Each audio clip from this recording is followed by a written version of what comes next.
Capítulo 7. Os seres humanos têm raízes terrenas, o espírito tem asas.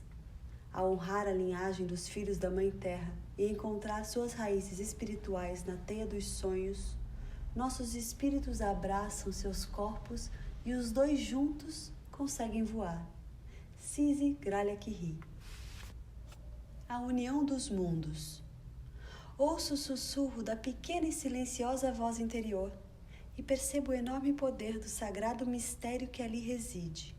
E ali, no seio do mistério, entre o que é material e o que não é, descubro minha verdadeira essência, no ponto exato onde os dois mundos convergem.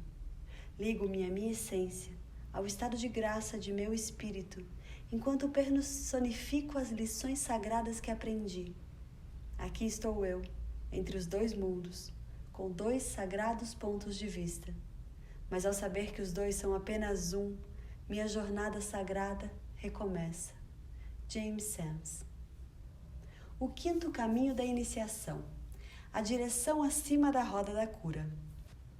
O quinto caminho é a direção acima da roda da cura, representando a parte da natureza humana que busca o céu, as estrelas e as outras galáxias, o mundo espiritual, o que não tem forma, o que nunca foi visto, o intangível, o desconhecido. Nesse nível de iniciação, encontramos tudo o que existe além do mundo natural, como também a parte da nossa natureza espiritual que é portadora das necessidades da alma. Como guerreiros espirituais do quinto caminho, nós nos conectamos ao nosso sentido de orientação interior, o guia interior, obtendo dessa forma um conhecimento mais profundo do nosso eu verdadeiro ou essência espiritual. Depois que terminamos esse caminho, todas as dúvidas sobre como estamos interligados a toda a vida e ao Criador simplesmente desaparecem. Esse caminho oferece-nos uma visão esquemática do funcionamento das coisas no universo e de como nossas essências espirituais são partes interrelacionadas do grande mistério. Aprendemos também como a vida universal está toda interligada, energética e espiritualmente. Ao percorrermos as lições do quinto caminho, todos os véus de separação que ainda existem serão desmanchados, camada por camada. A destruição dos alicerces que mantinham firmes nossas convicções lança-nos em novos estados de consciência que nos permitirão ver a vida a partir de dois sagrados pontos de vista, harmoniosa e simultaneamente, um na teia dos sonhos e outro no mundo físico. Nesse momento, a visão do túnel que sempre tivemos desmorona completamente, levando consigo os limitados conceitos sobre espaço e tempo, e somos impelidos a criar pontos de fixação nos dois mundos. Mudando de cidadania. Aqueles que ainda não mudaram de cidadania terão de fazer isso no final do quarto caminho, adotando a identidade e o comportamento de um cidadão universal para que possam continuar a explorar os diversos níveis de consciência existentes no universo. O cidadão universal é um ser humano que tem compaixão e respeito por toda a humanidade, de qualquer religião, ponto de vista político, nacionalidade, raça, sexo, credo ou cor da pele.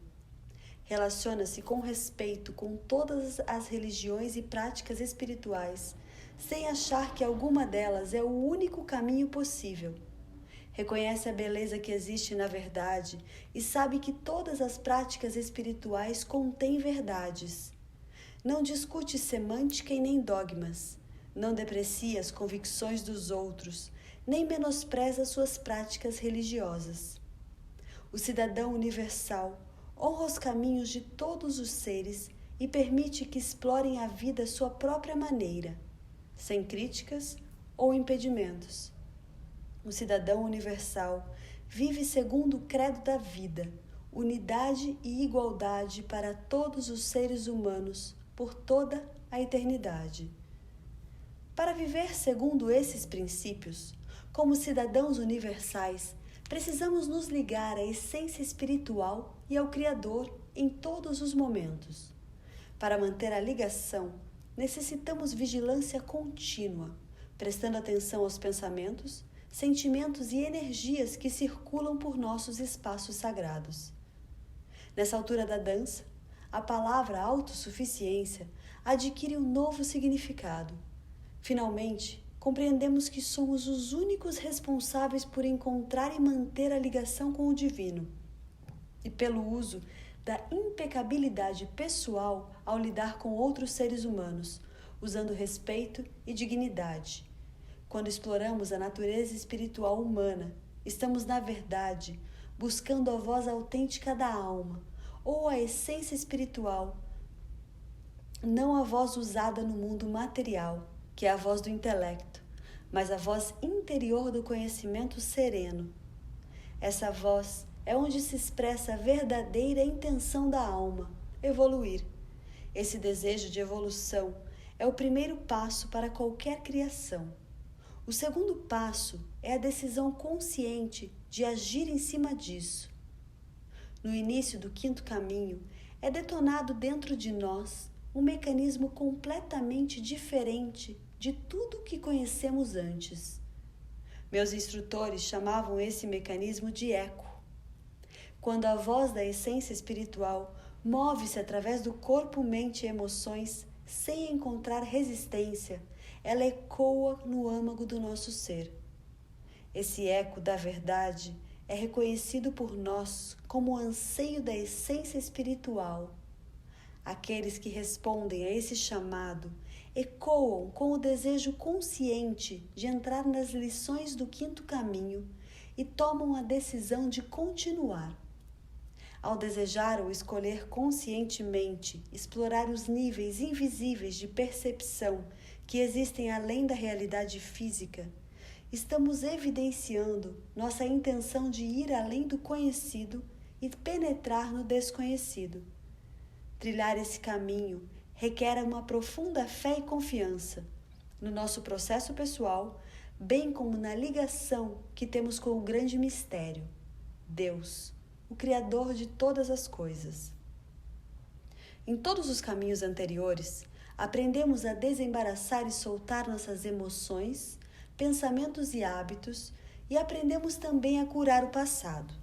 Durante esse processo, mudanças ocorreram em nossa vida.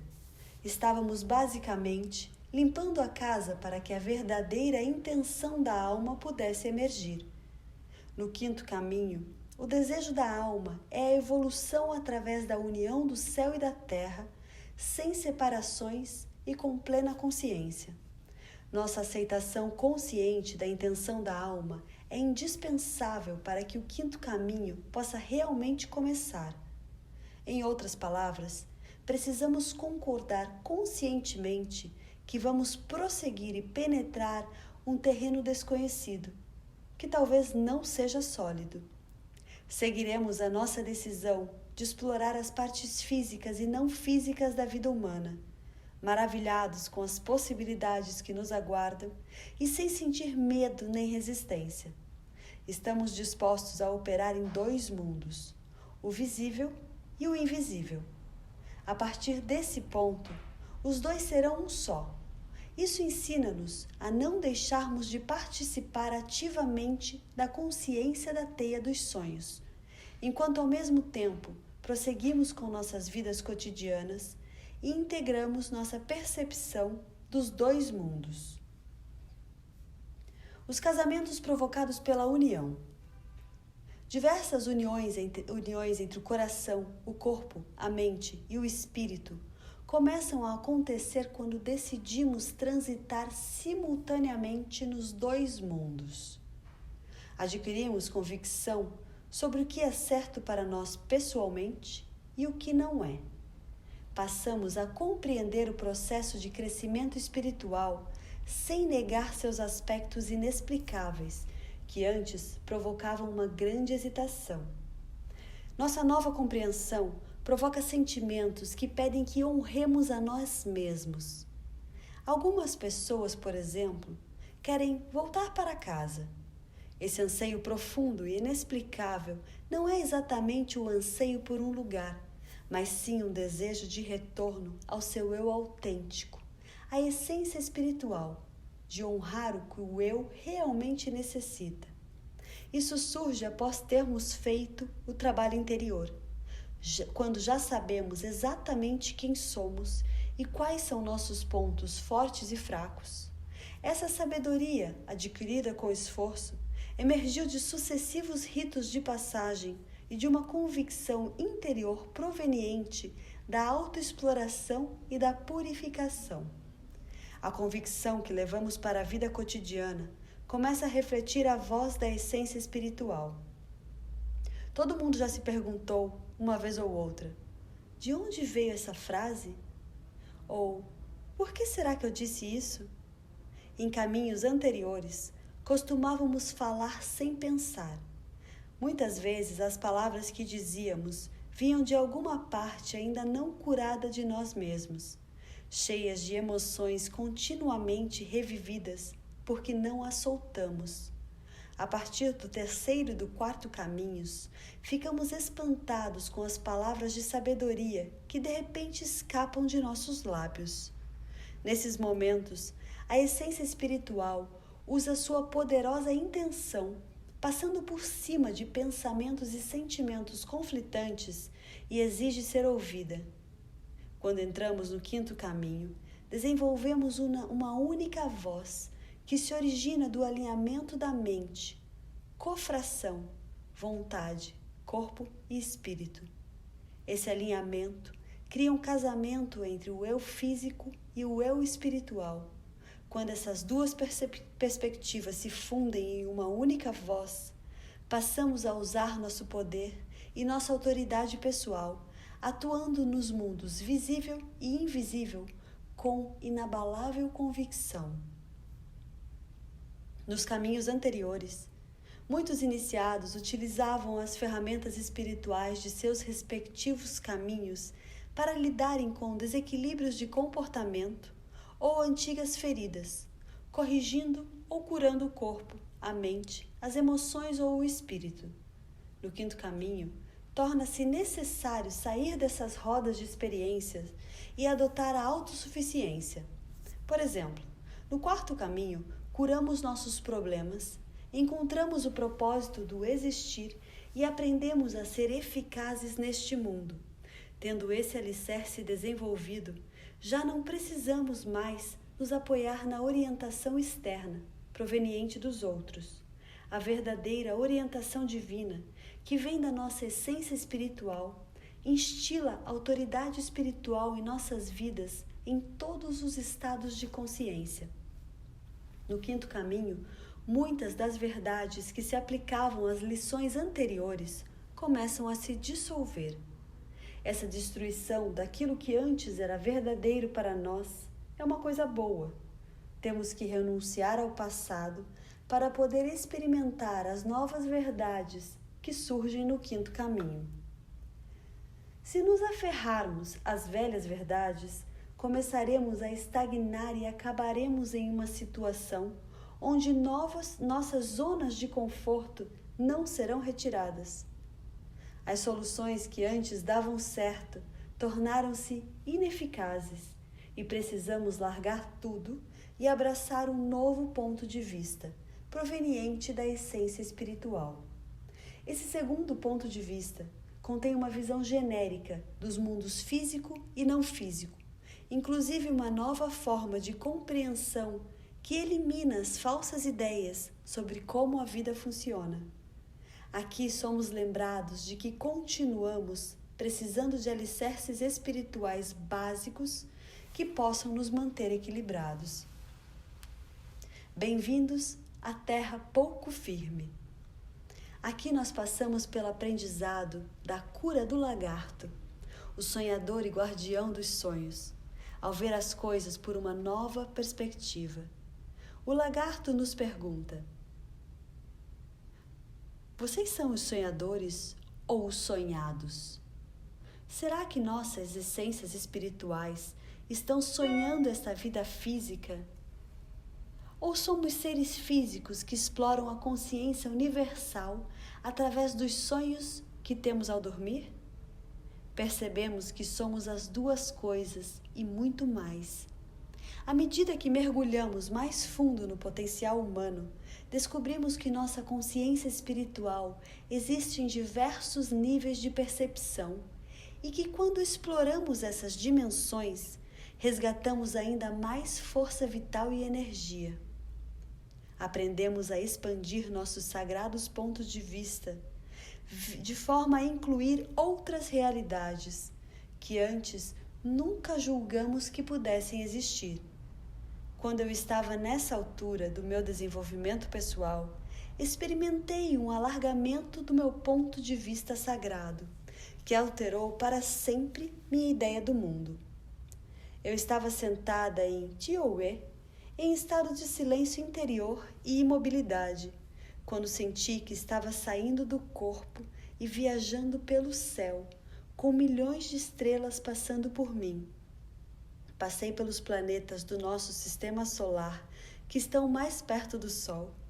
De repente, vi que estava me aproximando da parede de fogo que coroa o avô Sol, e senti o medo que o corpo físico tem de ser destruído pelas chamas.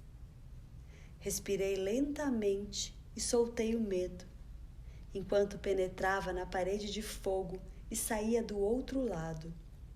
Vi então um planeta feito de energia sutil, escondido do outro lado da parede de fogo. Quando aterrissei, fui recebida por seres brilhantes que me disseram ser os senhores e senhoras do Sol. Fiquei pasma, pois nunca ouvira falar desses seres espirituais nos caminhos de meus mestres haviam mapeado para mim vários anos atrás. Mas quando um homem aproximou-se por trás e eu me virei para encará-lo e me lembrei de onde ouvira falar desses seres. Meus mestres chamavam esses seres de os encapuzados. O homem usava um manto diáfano, com um capuz parecido com os dos monges cristãos do século XII. Ele me disse que eu estava diante dos seres espirituais que mantinham a luz do nosso sistema solar e que os senhores e senhoras do Sol eram metaforicamente encapuzados porque suas formas espirituais, energéticas, não eram fisicamente perceptíveis aos seres humanos, que só acreditavam na realidade sólida. A seguir, ele me disse que quando o coração humano se abre e a energia da teia dos sonhos flui livremente através do corpo, o espírito torna-se vivo para a percepção humana.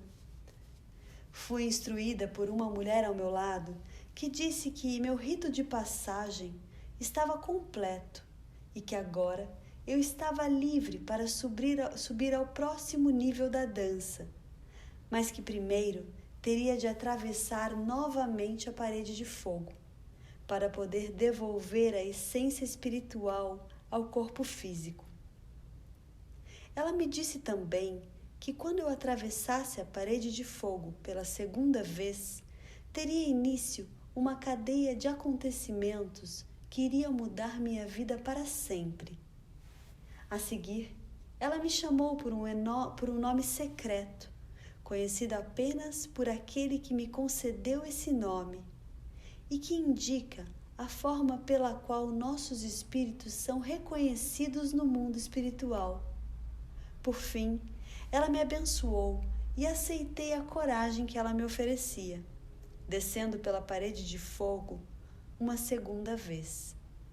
Quando viajava de volta para o corpo, passando pelos corpos celestes brilhantes no céu escuro, senti uma grande excitação dentro de mim e a forte decisão de continuar meu caminho através do desconhecido, mesmo tendo que enfrentar no futuro obstáculos difíceis. Nesse nível de iniciação, percebemos que chegou a hora dos filhotes da águia deixar o ninho e usarem as asas que receberam para voar.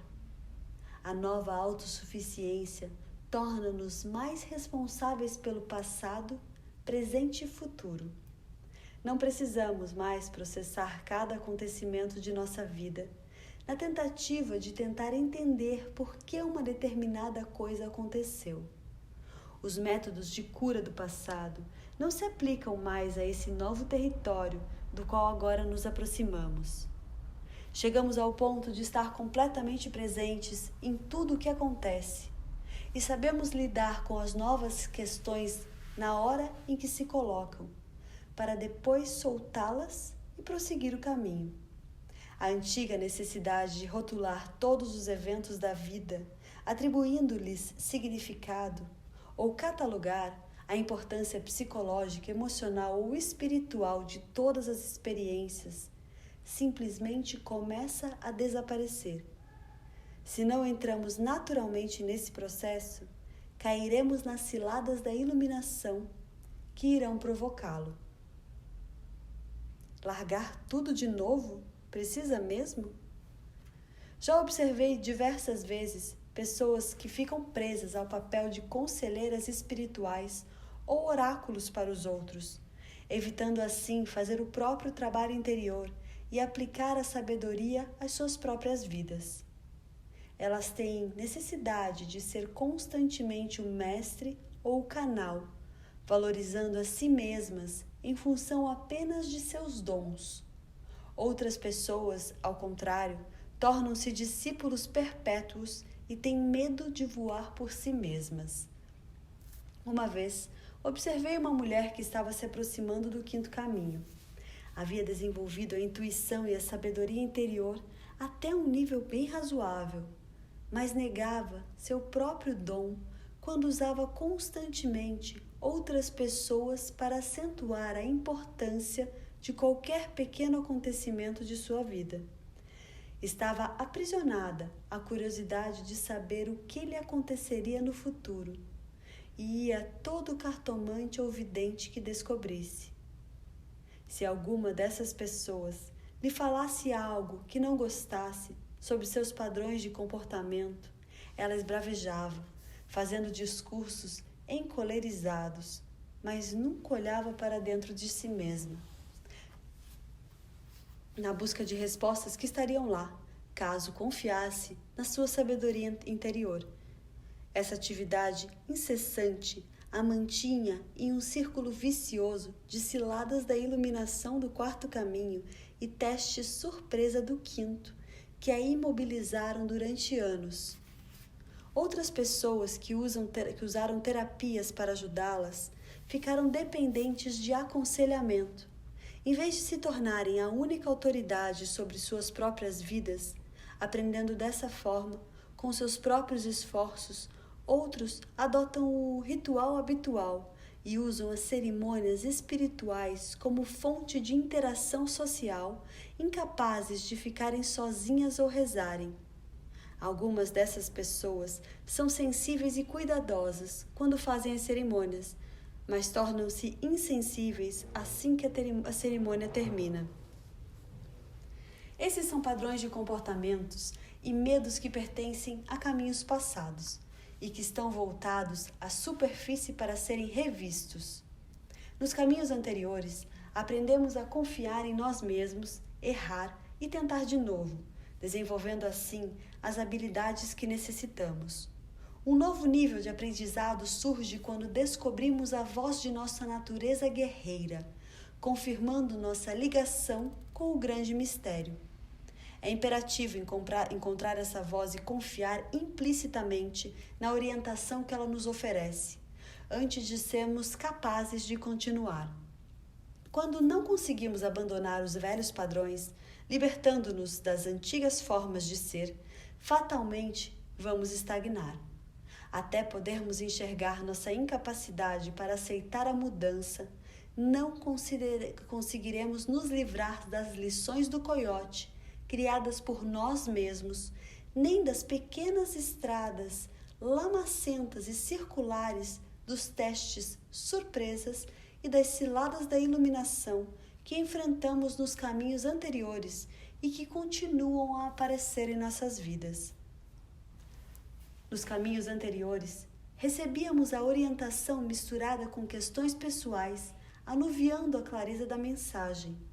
Provavelmente, ainda existam hoje aspectos de nossa vida que tentamos melhorar, mas devemos nos lembrar de que tudo na vida depende da habilidade e do conhecimento. Primeiro, prestamos atenção e ouvimos. Depois aprendemos a sintonizar a frequência certa, onde a voz da essência espiritual pode ser ouvida alta e clara. A descoberta dessa voz, que ecoa em nossos sagrados pontos de vista, tanto no mundo tangível quanto no intangível, permite-nos descobrir o conteúdo espiritual do universo. Quando nos alinhamos com esses dois mundos, encontramos as vozes dos guias espirituais, anjos, espíritos da natureza, Mãe Terra, ancestrais, Kashinas, extraterrestres, ou de mestres espirituais como Lao Tse, a Virgem Maria, Buda, Kuan Yin ou Jesus. Esses seres espirituais normalmente são provenientes de nossa criação ou experiências passadas, mas não há nenhuma regra que nos impeça de investigar qualquer parte da teia dos sonhos. Existem muitas formas de adquirir a capacidade de manter um ponto equilibrado divino entre os dois mundos que nos permita escutar as vozes que nos guiam. Algumas pessoas fazem isso psicografando, incorporando entidades ou usando outras vias psíquicas que facilitam a comunicação. Transformar dois incipientes em técnicas precisas é algo que pode levar anos, mas que visa conseguir impedir que a voz da essência espiritual seja atingida pelo ego. Manter um ponto de equilíbrio entre os dois mundos é uma arte e, com certeza, ao longo do caminho encontraremos desvios e seduções. Por exemplo, pessoas que possuem dons paranormais desde criança e que recebem algum tipo de comunicação espiritual podem filtrar a informação pura, separando-a de suas próprias questões não trabalhadas ou de seus próprios desequilíbrios. Outras pessoas, no entanto, só conseguem ver as coisas dentro de seu próprio nível de experiência pessoal. Aquele buraco no caminho era um buraco na minha integridade interior? Sim, era. Por exemplo, se você é um terapeuta familiar e ainda precisa trabalhar seus próprios problemas nos relacionamentos pessoais e o seu medo de intimidade, poderá facilmente oferecer aconselhamento misturado a seus próprios pontos de vista e medos não curados. Ou seja, se você for um orientador espiritual que faz o gênero sabe tudo e afirmando que Deus ou o Espírito acha que certa direção deve ser seguida, essa informação é falsa ou está sendo filtrada pelo lado sombrio do ego. Mesmo as informações mais autênticas das mensagens recebidas de espíritos invisíveis são facilmente tingidas por conteúdos pessoais. Se você tiver motivos ocultos ou não conseguir abrir mão das suas próprias dificuldades, estas questões pessoais criarão uma estática que vai interferir na clareza da informação recebida. Se você não puder discernir quem está falando a cada momento, talvez a informação recebida esteja vindo de algum espírito de mau gosto, que tem seus próprios motivos para se comunicar. Só porque alguém tem certas habilidades do quinto caminho, não significa que já tenha resolvido dificuldades dos caminhos anteriores. Outra tentação comum é quando a pessoa que recebe as mensagens cria uma organização ou grupo no qual é a única autoridade. Em qualquer ponto do processo de integração dos dois mundos, se a pessoa que está compartilhando as mensagens se esquecer de fazer seu próprio trabalho interior, as ciladas da iluminação que virão talvez sejam muito perigosas. Nesse caso, quando a preguiça ou a falta de integridade produzem desequilíbrios, a pessoa pode ficar aberta para as entidades das sombras, fortes o bastante para se apossarem espiritualmente de qualquer um que não tenha um comportamento vigilante e impecável. Muitas pessoas nesse grau de desenvolvimento atingem um grau tão alto de certeza espiritual que caem na armadilha do esclarecido ou iluminado. No quarto caminho, os iluminados geralmente acham-se intelectualmente superiores, enquanto no quinto eles demonstram arrogância espiritual. A evidente sabedoria das mensagens recebidas pode conduzir a uma cilada da iluminação, que os apanha exatamente quando estão de tais modos orgulhosos que começam a achar que ninguém mais teve a mesma experiência. A verdade é que mais cedo ou mais tarde encontrarão alguém que está muito mais à frente que eles. A pessoa mais evoluída pode compassivamente reconhecer o padrão do iluminado, talvez por ter se comportado da mesma forma em um período anterior. Os iluminados, normalmente, não querem ouvir dizer que o nível em que estão conduz a outro nível de desenvolvimento espiritual, porque em sua forma de pensar, eles já chegaram lá. Uma pessoa mais evoluída, ao observar esse tipo de comportamento, pode até achar engraçado, mas a maioria acha ridículo ou irritante, dependendo do nível de arrogância, de conselhos espirituais não solicitados e de julgamentos utilizados pelo suposto iluminado. A conduta impecável nesse caso é reagir com compaixão silenciosa e abençoá-lo em seu caminho. No quarto e quinto caminhos, é preciso confrontar a arrogância espiritual em nós mesmos e nos outros, para aprender como ela funciona. Ela é um estado de consciência ou uma visão do túnel que ocorre quando nos esquecemos de algumas lições básicas. Uma forma de arrogância espiritual pode ser observada nos curadores que estão tão ocupados ajudando os outros que não lidam com suas próprias questões. Eles atendem às necessidades dos outros como uma forma de evitar confrontar as suas próprias. Outros acreditam que estão além da necessidade de observar seu próprio comportamento porque já têm todas as respostas. São pessoas que geralmente não aplicam os próprios princípios que pregam. Outro exemplo de arrogância é o comportamento condescendente daquele que acredita ser um iluminado. Vemos esse comportamento nos comentários dissimuladamente competitivos de pessoas que supostamente já chegaram a um certo ponto em seu desenvolvimento espiritual, mas que ainda precisam reforçar sua autoridade depreciando as ações ou convicções alheias.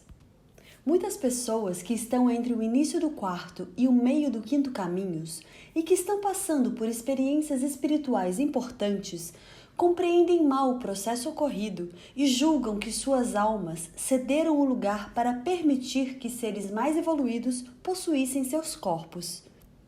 Quando essas pessoas começam a receber e a compartilhar informações espirituais, estão, na verdade, começando a integrar suas essências espirituais.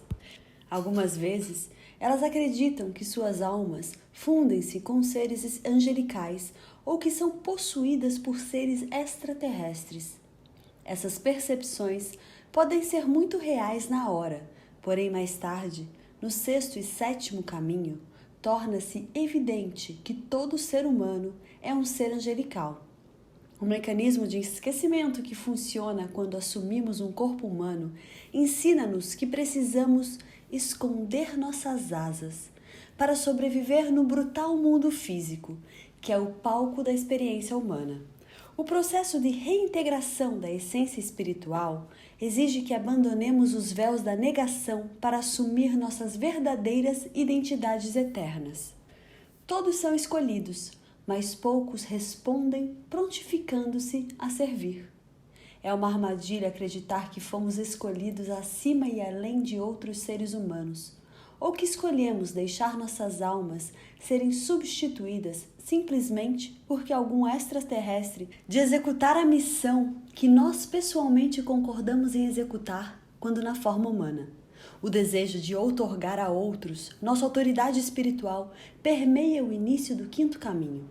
No final do sexto, esses conceitos errôneos sobre autoridade espiritual já foram esclarecidos e nós estamos dispostos a assumir completa responsabilidade pela integração de nosso potencial mais elevado, a essência espiritual, trazendo o divino para o corpo físico e vivendo-o sem nenhuma separação, assumindo a autoridade espiritual que conquistamos.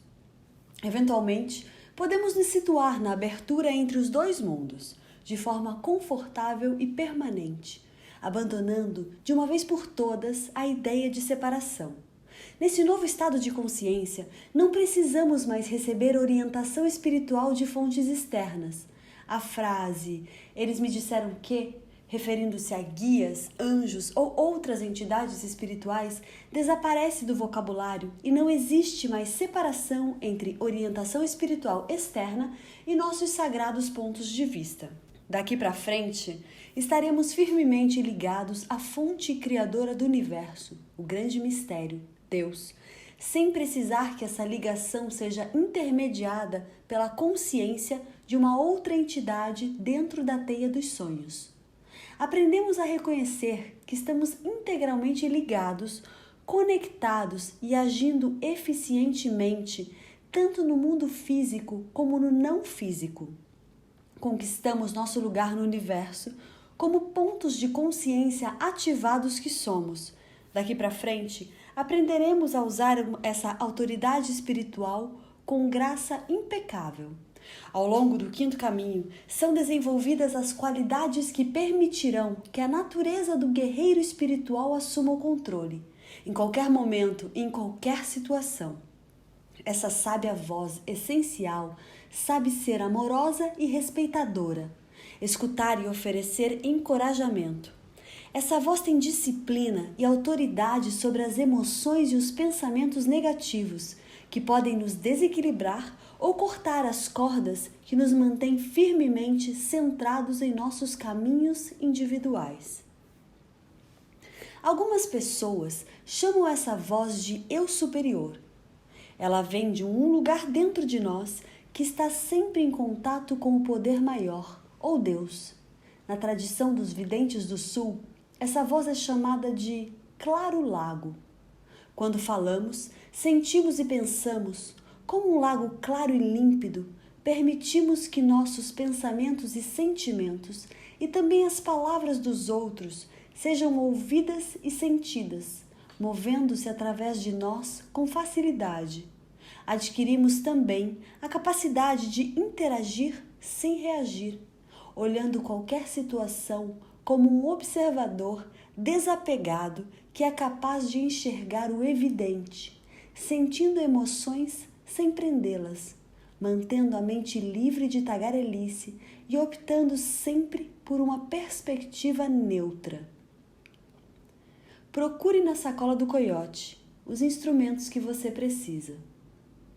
A arte de defletir a energia não desejada também pode ser adquirida neste caminho. Aprendemos a retirar o ferrão das nossas palavras, porque chegamos a um ponto de compreensão onde temos consciência de já haver estado no lugar do outro.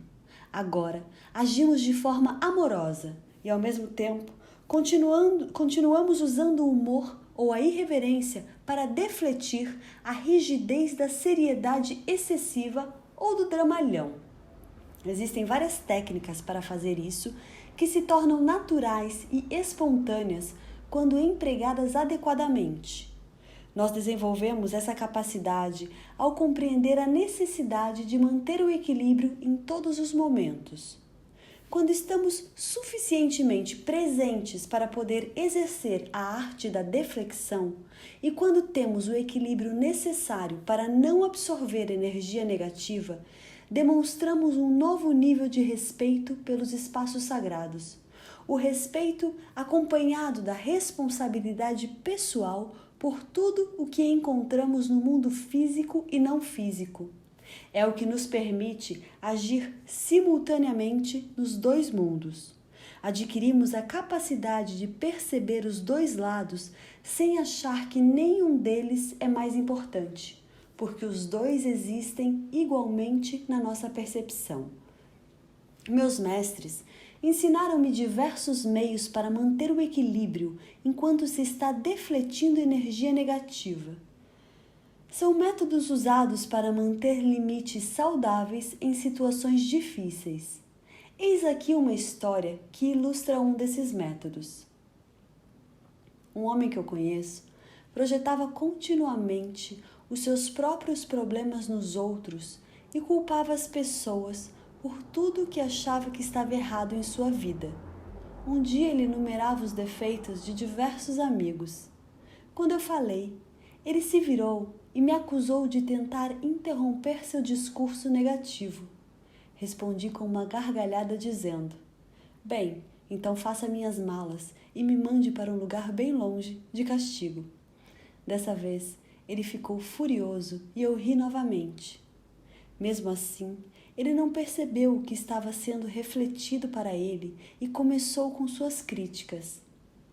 Eu então peguei suavemente na mão dele, olhei em seus olhos e disse: "Parece que você tem muito trabalho interior a fazer para resolver toda essa dor que está dentro de você."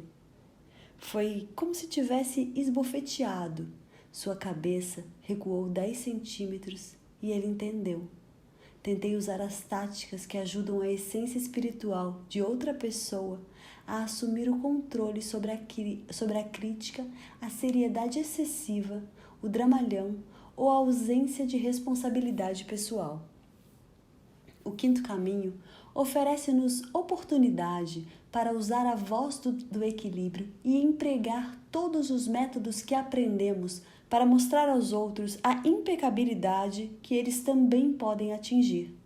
Refletimos a serenidade do claro lago em situações caóticas ou potencialmente dolorosas. Certa vez, quando um homem que bebera demais estava insultando outras pessoas verbalmente e usando o ridículo e a intimidação para diminuir os outros, cheguei diante dele e suavemente coloquei minha mão em seu peito. Juntando todo o amor que consegui, enviei-o para o seu coração. A seguir sussurrei: "Por favor, não faça isso, isso machuca." Eu só o havia conhecido há 1 hora, mas minha mão sob seu coração conseguiu penetrar, porque seu corpo estremeceu e ele prestou atenção. Ficou quieto e foi embora da festa, envergonhado. Outras pessoas, na mesma festa, disseram que teriam humilhado verbalmente o ofensor. Um dos homens estava pronto para dar um soco nele por ter insultado cruelmente uma das mulheres, e todos ficaram espantados por eu ter escolhido enviar amor e dizer palavras delicadas.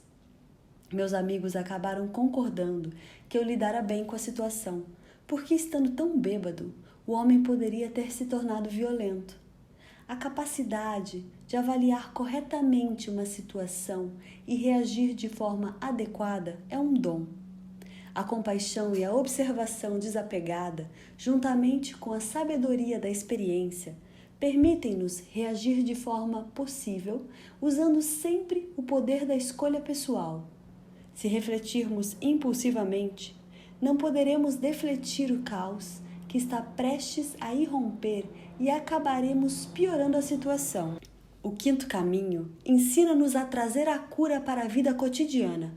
Em alguns casos, em que a situação já degenerou em violência ou em gritaria, a melhor coisa a fazer talvez seja ir embora, em silêncio. Saber quando e como falar é uma arte que precisamos dominar. No percurso até aqui, resgatamos nossa autoridade pessoal e nos tornamos guerreiros espirituais com fronteiras pessoais impecáveis. Agora essas lições expandem-se para incluir a decisão firme de manter também as fronteiras energéticas. Se alguém está derramando um degradante veneno verbal em um ambiente amoroso, aprendemos como trocar de marcha e deter o fluxo de negatividade. Em uma conversa em que alguém está falando mal de outra pessoa, podemos mudar de assunto ou usar humor.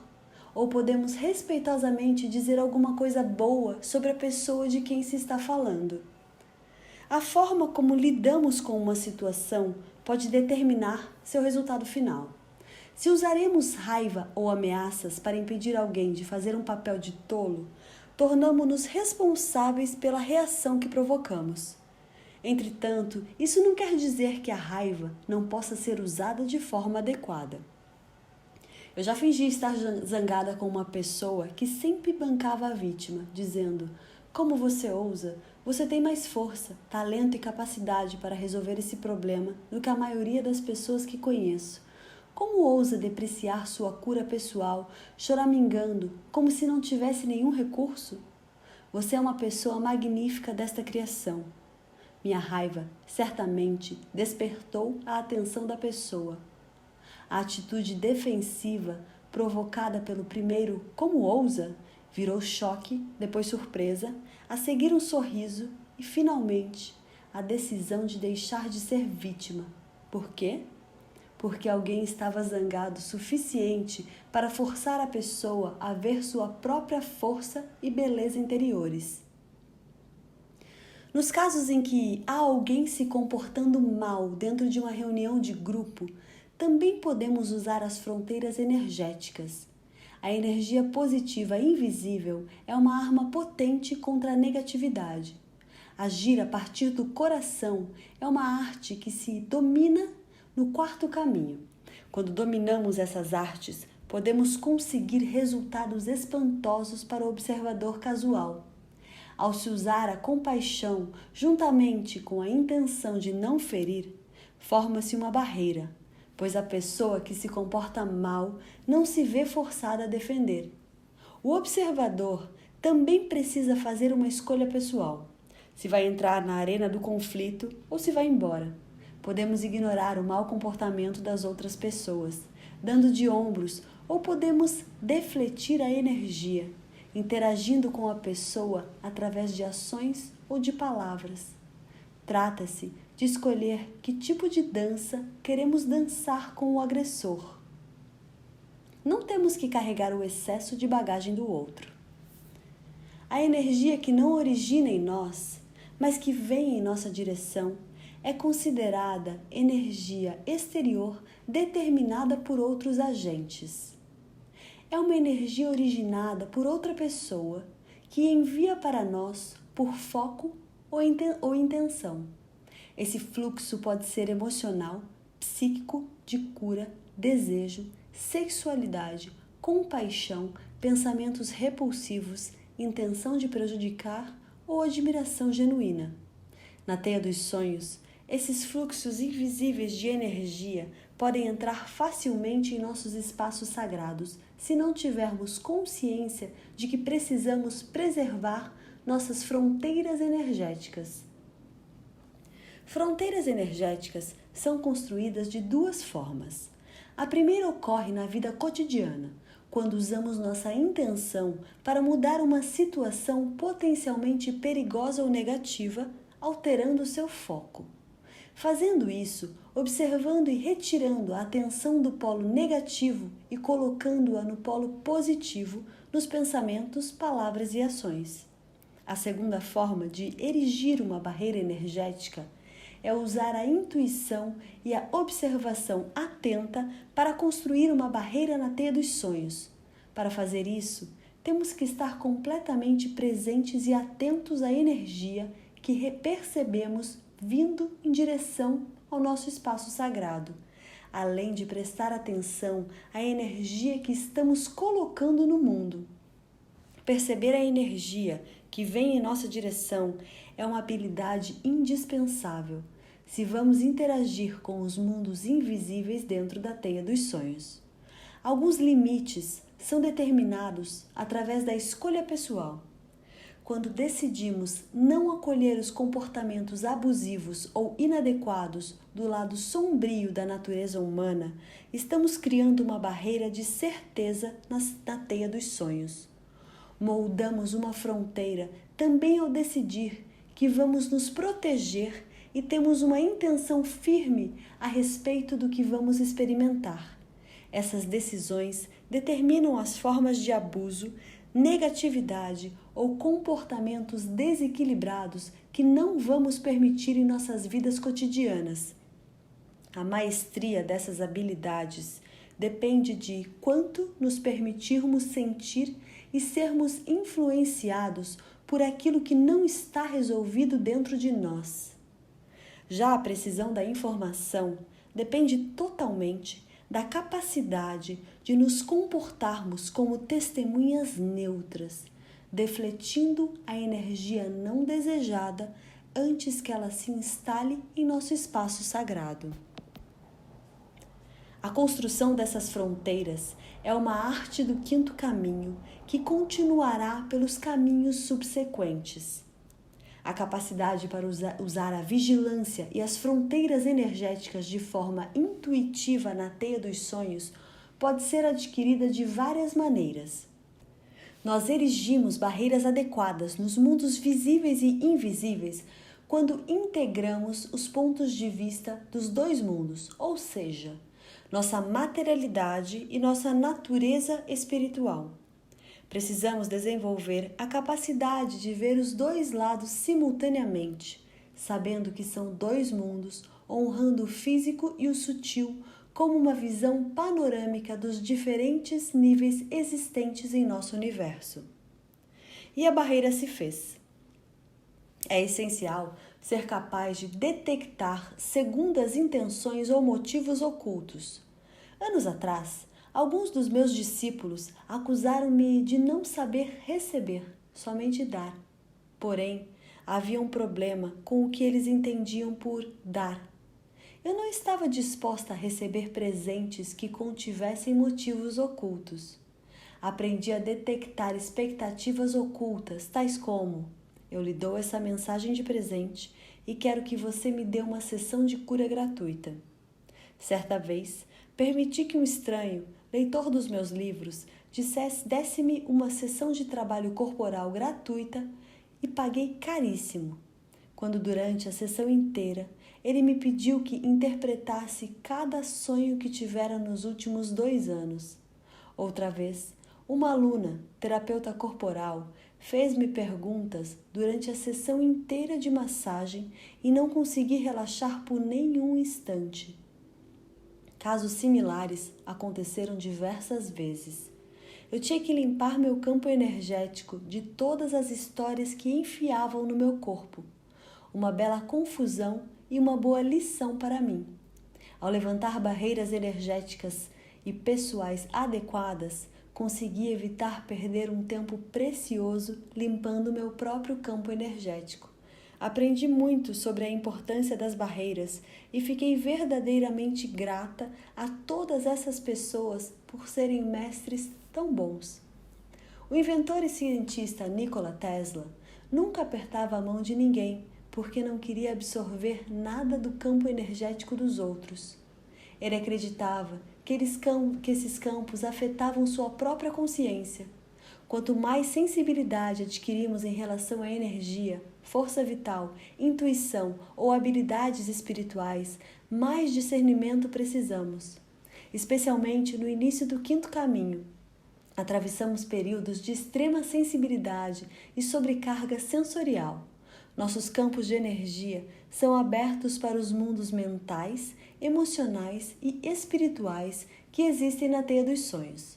Nesse estágio, estamos aprendendo a ser vigilantes e a desenvolver limites energéticos para sermos capazes de discernir corretamente que tipo de energia está passando através de nossos espaços sagrados. As barreiras protetoras que criamos no mundo invisível são determinadas, em parte, por nossa impecabilidade pessoal. Se vivemos nossa vida com integridade e pisamos com delicadeza sobre a Mãe Terra, respeitando tudo que é vivo, nossas fronteiras energéticas são mantidas limpas e funcionando. Mas se estamos desperdiçando força vital e se nossa impecabilidade corre perigo, enfraquecemos e a energia negativa dos outros consegue penetrar em nossas vidas. A melhor forma de restaurar nossa integridade pessoal e as barreiras energéticas que nos protegem é detectar o desequilíbrio interior e corrigir o problema. As barreiras energéticas restauradas protegem-nos da energia negativa enviada pelos outros, a menos que não sejamos fiéis ao nosso credo pessoal e não resgatemos a energia empregada em condutas indevidas. Quando achamos o ponto de equilíbrio entre a humildade genuína e o reconhecimento de nossa autoridade pessoal e sabedoria interior, aprendemos que quanto mais achamos que sabemos, mais descobrimos que não sabemos nada. A vastidão do grande mistério não pode ser completamente compreendida. O mistério está em constante expansão e não é possível decifrá-lo. A vigilância, a disciplina, o foco e a disposição para perdoar a nós mesmos e aos outros permitirão que nossos limites se fortaleçam novamente. Todos atravessamos períodos de desequilíbrio. O comportamento desequilibrado é parte da condição humana e do processo de crescimento. Somos testados e sacudidos periodicamente por testes surpresa e nos desequilibramos. Depois, nos realinhamos e encontramos nossos pontos de equilíbrio, prosseguindo com o processo de crescimento. Nosso centro muda a cada rito de passagem, atravessando o caminho da iniciação. Portanto, é razoável supor que quando estamos desequilibrados ou nervosos, é porque nos sentimos atacados pela negatividade. As crises na vida podem ocorrer justamente quando estamos mais vulneráveis. Entretanto, se considerarmos os nossos pensamentos, sentimentos e ações imediatamente antes de sermos atacados, descobrimos que estávamos desperdiçando força vital em algum tipo de comportamento improdutivo, criando assim um desequilíbrio. Dessa forma, como ainda acolhemos em nós o lado sombrio, fomos arrastados para uma reação em cadeia de eventos que permitiram que o coiote criasse o caos em nossas vidas. Será que aquela situação sem saída era uma ilusão criada por nossas mentes? No quinto caminho, as fronteiras energéticas também podem ser destruídas por ciladas de iluminação muito sedutoras. É bastante comum ver pessoas no quinto caminho achando que descobriram como o universo funciona e que o caminho delas é a única forma de chegar à consciência espiritual. Esta é uma das ciladas da iluminação. A mente constrói um alicerce de ideias, permitindo que a pessoa atinja certo grau de maestria, mas não a deixa seguir adiante. As ideias falsas, que criam a incapacidade de seguir em frente, estão baseadas em tudo o que foi experimentado no caminho até então. As regras rígidas, os erros de concepção, as ideias fixas e as expectativas do devir são exatamente os impedimentos no caminho. As formulações e conceitos da mente criaram tantas ruas sem saídas e tantas estradas laterais cheias de curvas que as pessoas ficam presas a uma teia de ilusões e enganos. Observei um grupo de pessoas que julgava seu sistema de espiritualidade tão especial que os outros deveriam ser treinados por eles durante muitos anos, pagando uma fortuna. Esse grupo caiu em ciladas do terceiro caminho, ao tentar defender seus ensinamentos atacando outras pessoas que pareciam ter a mesma informação. Os outros mestres eram, na verdade, concorrentes não desejados. O grupo usou encantamentos baratos e feitiçaria xamânica para intimidar e prejudicá-los. O grupo caiu em diversas ciladas da iluminação do quinto caminho, exagerando seus poderes e suas experiências.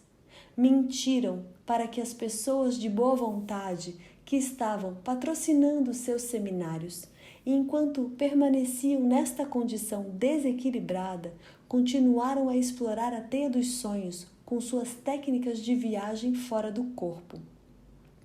Os mundos mentais que eles experimentaram como verdadeiros não eram mais do que maquinações de suas mentes, criados devido à sua falta de impecabilidade.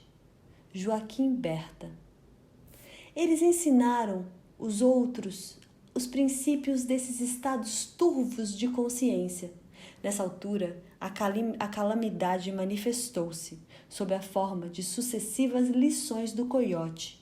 A cilada da iluminação fechou-se sobre eles porque enganaram os outros por parecerem superiores, fingindo que sabiam tudo, o que permitiu que os parasitas da sombra, as entidades elementares negativas, obtivessem acesso à energia de seus pensamentos. A energia sombria que evocaram está até hoje ligada a eles, gerando caos e medo, o que eles ainda não entenderam. Esse tipo de caminho distorcido é uma forma de aprender com os próprios erros. O caminho oculto não pode ser julgado mal, mas deve ser visto como a forma que um grupo de pessoas escolhe para se emaranhar no seu próprio desenvolvimento. Desembaraçar o que foi emaranhado antes também é uma forma de aprender. As lições ocultas sempre nos mostram como não se faz uma coisa. Nesse nível da dança, as pessoas colhem exatamente o que semearam. Entra o mestre do crepúsculo, aquele que sempre acerta contra todos. Joaquim, Berta e Cise, meus mestres, ensinaram-me que o quinto caminho pode ser traiçoeiro, especialmente quando as pessoas ainda usam comportamentos de sombra para obter reconhecimento ou se arvorarem em autoridades. Ao recrutar a ajuda das entidades elementares e optarem por comportamentos sombrios, as pessoas podem transformar-se em mestres do crepúsculo. Esse termo é a tradição mais próxima que consegui encontrar para a palavra indígena que meus mestres usavam. Mestres do crepúsculo são aquelas pessoas que usam tanto o lado luminoso quanto o sombrio da natureza humana para controlar e manipular os outros. Forçar a vontade dos outros a se curvar à nossa é o que os videntes do sul chamam de péssima cura. O que se ganha com isso é o inferno, e no quinto caminho, o retorno da energia negativa ocorre mais rápido do que nos caminhos anteriores. O lucro obtido depende da intenção pessoal daquele que enviou a energia e da quantidade de energia lançada na teia dos sonhos e de lá para o mundo físico. Na maioria dos casos, os mestres do crepúsculo nasceram com certas habilidades paranormais e mais tarde aprenderam a usá-las para controlar outros. Eles podem ter percebido, durante a infância, que certos comportamentos forçavam os outros a lhe dar o que quisessem. E quando adultos, talvez nem tenham mais consciência da quantidade de energia que gastam usando táticas de controle. Esses indivíduos sabem usar a energia e a intenção pessoal focalizada para extrair dos outros o resultado desejado. Usar esse tipo de força psíquica invasiva é uma quebra de confiança e uma violação do espaço sagrado dos outros. A violação de outras pessoas, de seus pensamentos e sentimentos, é abusiva em qualquer grau. Mas quando alguém, deliberada e intencionalmente, manipula o processo de pensamento de outra, ou ouve seus pensamentos apenas porque sabe como fazer isso, está se expondo a consequências pesadas. Durante séculos, os sonhadores e videntes nativo-americanos transitam pela rede de energia da teia dos sonhos, descobrindo os caminhos de ida e volta nos mundos sutis. Esses mundos são estados de consciência onde a força vital ou o espírito são encontrados em forma natural. O quinto caminho de iniciação adiciona um elemento extra, que é como utilizar essa energia invisível. Os mestres do crepúsculo não costumam ser inteligentes nem sábios o bastante para poder encontrar seus próprios padrões pessoais na teia dos sonhos e se embaraçam nas próprias teias de mentiras e intenções conflitantes. A intenção de controlar outra pessoa, quando não é desmantelada ou resgatada, acabará aprisionando a pessoa que originalmente enviou essa intenção para o universo. Mestres do crepúsculo desatentos costumam se esquecer do que criaram nos mundos invisíveis.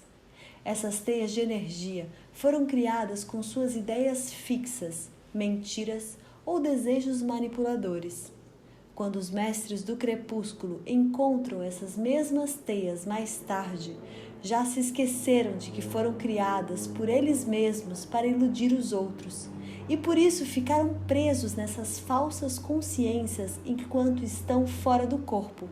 Essa cilada de sermos tolos o bastante para não resgatar essa energia, perdoar a nós mesmos e mudar nosso comportamento, encontraremos as mesmas armadilhas energéticas mais adiante no caminho. Os mestres do crepúsculo tendem a perder suas habilidades paranormais mais cedo ou mais tarde, e suas percepções corretas da teia dos sonhos vão se transformando gradualmente em um labirinto retorcido ou desaparecem inteiramente. Mapeando o caminho, faça do seu jeito. O quinto caminho tem sido percorrido por muitos curadores, santos e místicos cristãos, xamãs indígenas, visionários, espiritualistas, budistas, buscadores, indianos, islâmicos e oráculos pagãos através dos tempos. Os mundos sutis, entrevistos ou experimentados na teia dos sonhos, podem ser explorados através de viagens fora do corpo, encontros em sonhos, visões, meditação, oração, danças sagradas ou rituais e cerimônias.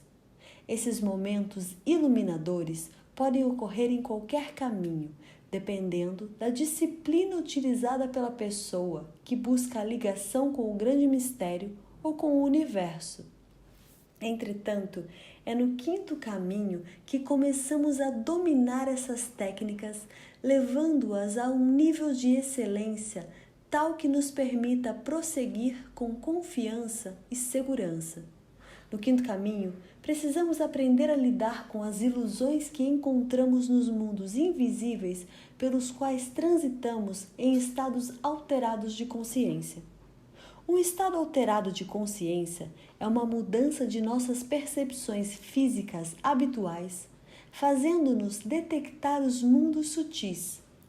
Esses estados de consciência ocorrem quando a realidade que consideramos física, o mundo cotidiano, de repente se altera e passamos a perceber realidades alternativas. Podemos achar que estamos em outra época, futura ou passada, em lugares diferentes onde nossos corpos físicos estão situados, ou em níveis de consciência constituídos apenas de energia. Existem mundos inteiros feitos de sentimento, pensamento, conceitos ou força vital agrupada. No quarto e quinto caminhos ocorre também, frequentemente, visitas espirituais.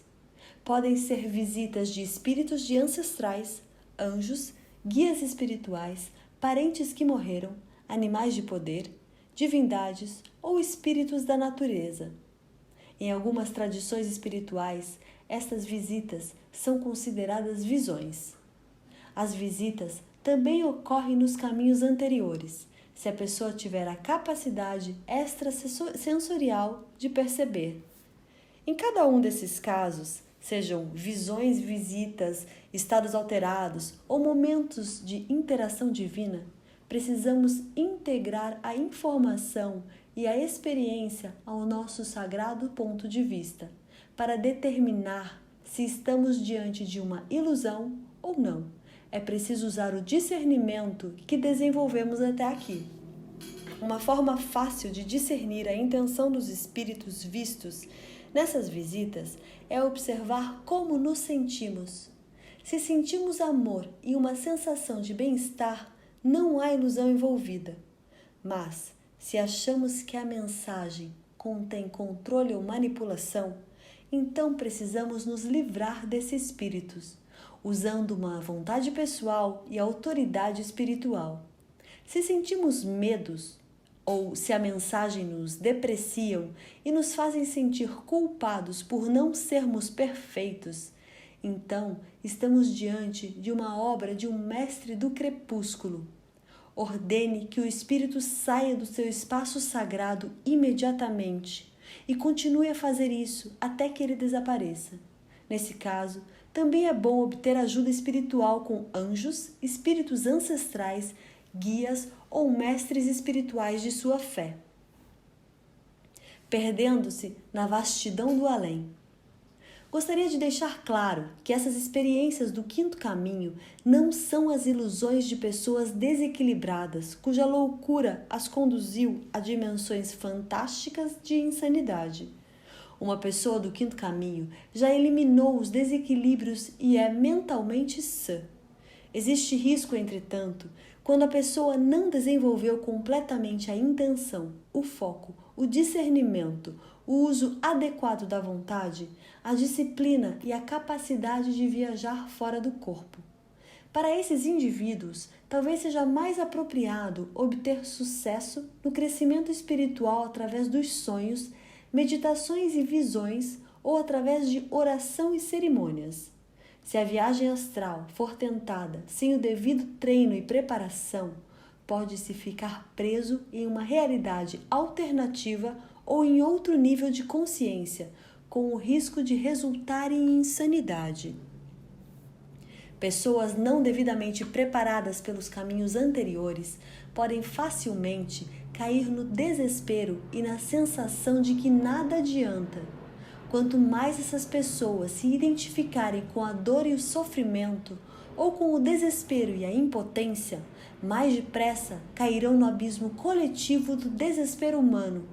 Essas pessoas não iniciadas, evidentemente, não têm meios necessários para separar suas mentes e seus sentimentos da camada coletiva de pensamentos e emoções destrutivas. E pensam que a tristeza, a melancolia e a sensação de estar tudo perdido são só delas. Esse engano pode conduzir a uma depressão crônica ou a tendências suicidas. Uma pessoa do quinto caminho, ao contrário, já conquistou uma diversidade de meios de equilíbrio e também já aprendeu a se aproximar desses mundos com respeito e discernimento. E se minha experiência for diferente? É importante trazer a visão esotérica para uma perspectiva bem terrena. Cada pessoa tem talentos e habilidades diferentes. Nem todos experimentam os caminhos de iniciação da mesma maneira. Não existe uma abordagem única. Algumas pessoas descobrem os diferentes níveis de percepção através da meditação e transitam pelas camadas da teia dos sonhos, considerando tudo o que encontram de uma forma isenta. Certas disciplinas espirituais facilitam o mapeamento seguro dos mundos sutis encontrados. Depois de uma prática, esses iniciados atingem finalmente um estado de serenidade ao encontrarem suas próprias essências espirituais e suas ligações com Deus, recebendo diretamente as mensagens do Criador. As tradições hinduísta e budista consideram não apenas a vida física, mas todos os níveis de consciência como ilusão, chamado Maya. Na tradição dos videntes do Sul, todos os níveis de consciência são reais porque existem energeticamente no universo. Nossa realidade física também é real, mas não são mais do que os mundos sutis da teia dos sonhos. Como seres humanos, nós corporificamos ideias e níveis de consciência, podendo acessar quaisquer pensamentos, ideias, sentimentos, lugares ou épocas já criados. Tudo o que já existiu em qualquer lugar continua lá. Durante o quinto e o sexto caminhos, também aprendemos a atravessar a membrana energética que divide o passado, o presente e o futuro. Não existe uma delineação do tempo dentro da teia dos sonhos, mas precisamos aprender a usar a nossa própria vontade e nossa intenção para atingir lugares ou épocas que fazem parte dos mundos sutis. Nossa consciência é uma parte de toda a consciência existente na criação do grande mistério. O universo está constantemente alterando sua forma física e sua malha energética na teia dos sonhos. Cada sentimento ou pensamento que os seres humanos têm acrescenta energia e massa ao universo, criando novos níveis de percepção. Existem camadas de ilusões, de sentimentos, de pensamentos e fluxos de energia destrutiva ou criativa. Como uma pilha de panquecas, essas camadas de pensamentos e emoções humanos são vistas energeticamente nos estados alterados de consciência, e os estados alterados são acessados através da meditação, sonhos, experiências fora do corpo, visões ou experiências místicas. Algumas pessoas têm sonhos lúcidos e interpretam as mensagens recebidas de forma visual. Outras recebem impressões psíquicas que ouvem as vozes de seus anjos ou guias espirituais, ou talvez de sua própria essência espiritual. Outras ainda simplesmente se sentem inspiradas, sabendo quando e como agir, porque interagem a voz interior com a impecabilidade de uma mente límpida e de sentimentos curados. Outras encontram suas ligações espirituais através de votos de silêncio, cerimônias sagradas, jejum e oração, ou uma vida monástica. Esses exemplos são algumas formas, entre muitas, pelas quais as pessoas entram no quinto caminho e aprendem as suas lições.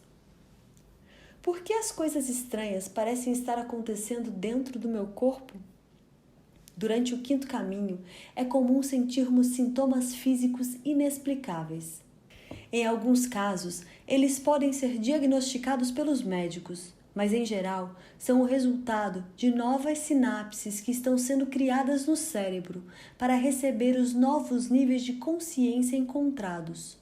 Essas novas sinapses encontram-se naqueles 90% do cérebro que a ciência diz que os seres humanos não usam.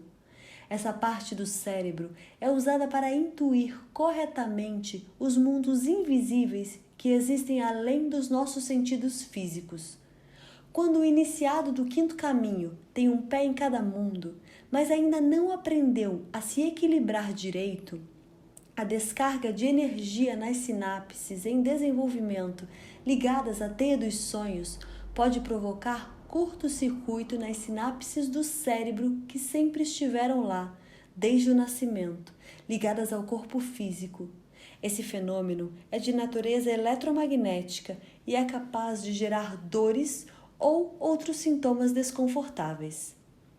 Os sintomas físicos que ocorrem nesse nível às vezes são perturbadores. O corpo está passando por uma troca de fiação, e se não mantivermos uma atitude neutra, os medos provenientes da mente e da consciência celular de nossos corpos irão nos desequilibrar.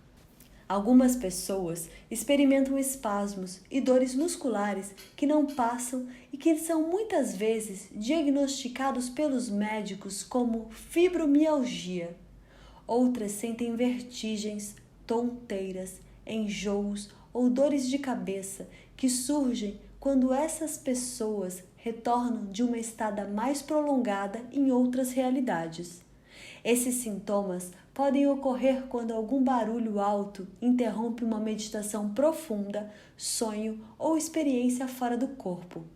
Os mesmos tipos de desorientação podem ocorrer durante as atividades diárias, quando nos deixamos levar por aquilo que é habitualmente chamado de sonhar acordado, mas que na verdade é um redirecionamento da nossa percepção, causando uma abertura na teia dos sonhos voltada para a realidade física e, consequentemente, gerando percepções simultâneas dos dois mundos.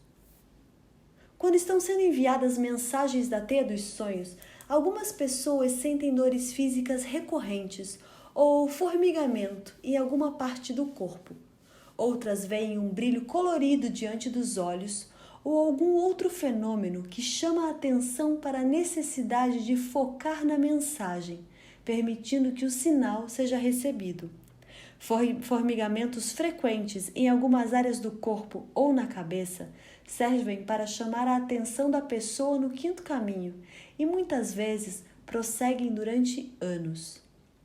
Também é comum ouvir-se um zumbido de alta frequência nos ouvidos, em geral em apenas um dos ouvidos. Esse fenômeno costuma aparecer no terceiro, quarto e quinto caminhos. O zumbido é considerado por algumas tradições budistas e indianas como o som tradicional Om, um estado de harmonia com tudo o que é vivo. Na tradição dos videntes do sul, esse som é considerado o chamado da águia, que avisa que a porta entre os mundos ou que a rachadura no universo está se abrindo para o plano físico. A águia voa muito alto, mas perto do grande mistério, e nos chama para fazer a ligação com o espírito quando estamos no meio dos dois mundos. Ocasionalmente, podemos também experimentar explosões de energia que nos impedem de dormir. Em outras épocas, experimentamos um profundo cansaço, precisando dormir constantemente, enquanto nossos corpos adaptam-se ao processo de troca de fiação. Essas condições costumam acontecer quando as sinapses cerebrais já existem, sofrem curto-circuito.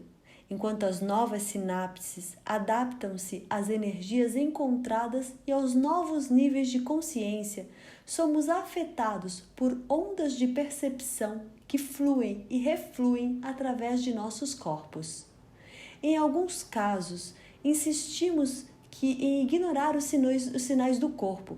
Seremos forçados a prestar atenção através de doenças que imobilizam. A síndrome da fadiga crônica, doenças ambientais, dores de cabeça e enxaquecas são males comuns que afetam pessoas que continuam recusando-se a diminuir o ritmo e cuidar de si mesmas durante o processo de troca de fiação que costuma ocorrer durante o quarto, quinto e sexto caminhos. Além das leis físicas conhecidas, um acontecimento paranormal que às vezes acompanha a troca de fiação é a desorientação, acompanhada de percepções alteradas do tempo e do espaço. Por exemplo, algumas pessoas no quinto caminho percebem, ao dirigirem um carro, que estão a quilômetros de distância de onde pretendiam ir e não conseguem se lembrar do caminho para casa até pararem o carro e fazerem um esforço deliberado para se ancorar no momento presente. Outras contam que saíram para um almoço de negócios e, ao entrarem no carro para voltar ao escritório, descobriram que ainda faltavam 2 horas para o almoço marcado, ao qual já haviam comparecido. Esses eventos podem ser muito assustadores e fazem a pessoa duvidar de sua sanidade, mas acontecem a cada vez que entramos e saímos da teia dos sonhos, onde o tempo não existe. Essas experiências são o início de habilidades que permitem alterar as leis físicas conhecidas e também alterar o tempo. Uma vez, coloquei meu diário sobre a mesa de jantar. Ele desapareceu quando me virei para pegar o telefone. Reapareceu 3 semanas depois, após eu acordar de uma soneca. Eu tivera um profundo sonho de cura ao dormir e estava muito desorientada. Atravessei a sala de jantar, tropeçando em meu caminho para jogar a água fria no rosto. Vi o diário, apanhei-o e carreguei-o comigo para o banheiro. Quando voltei para a sala de jantar, todas as canetas e papéis que estavam sobre a mesa, juntamente com o diário, haviam desaparecido. mas eu ainda tinha o diário nas mãos. Eu havia atingido fisicamente o livro, que estava em outro contínuo de espaço-tempo, ao voltar durante o meu sono ao mesmo estado alterado de consciência. A água fria no rosto trouxe minha atenção de volta à realidade habitual e os outros papéis permaneceram na realidade alternativa. Hoje em dia é bastante comum as pessoas de diversos caminhos experimentarem eventos inexplicáveis, mas elas não entendem o que está acontecendo ou o porquê. Na verdade, tantas pessoas já encontraram a fenda entre os dois mundos que os pontos de acesso ao mundo paralelo estão agora mais disponíveis. O mundo paralelo ao mundo físico é idêntico ao que experimentamos na vida cotidiana, mas o tempo é levemente alterado. Essa duplicata de nosso mundo tem uma diferença de menos de 1 segundo de tempo em relação ao que consideramos o tempo correto. Esse mundo duplicado, ou realidade paralela, foi chamado por meus mestres de sonho do arco-íris. A profecia coletiva de muitas tribos é uma visão que anuncia a união de todas as raças e nações. O símbolo comum que acompanhou essas visões e sonhos durante séculos foi um arco-íris giratório, e o tema era sempre unidade, harmonia e paz.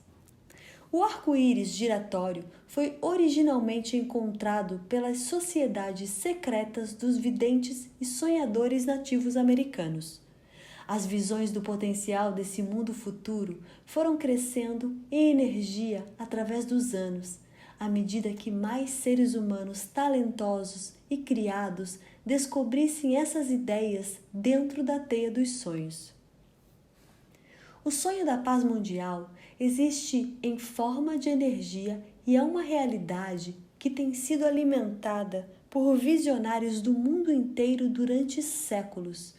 Esse mundo de energia tomou conta e está fundindo-se fisicamente com o nosso. Aqueles que se sentem atraídos para essa duplicata do nosso mundo, onde a discórdia é uma lembrança esquecida, podem sentir algo semelhante a uma palpitação no estômago, arrepios pelo corpo ou um leve tremor muscular ao entrar ou sair desse nível de consciência. Ao longo dos séculos, já se investiu muita energia positiva, pensamentos e sentimentos nesse conceito, fazendo com que o sonho aos poucos vá tomando forma, gerando um mundo alternativo de consciência.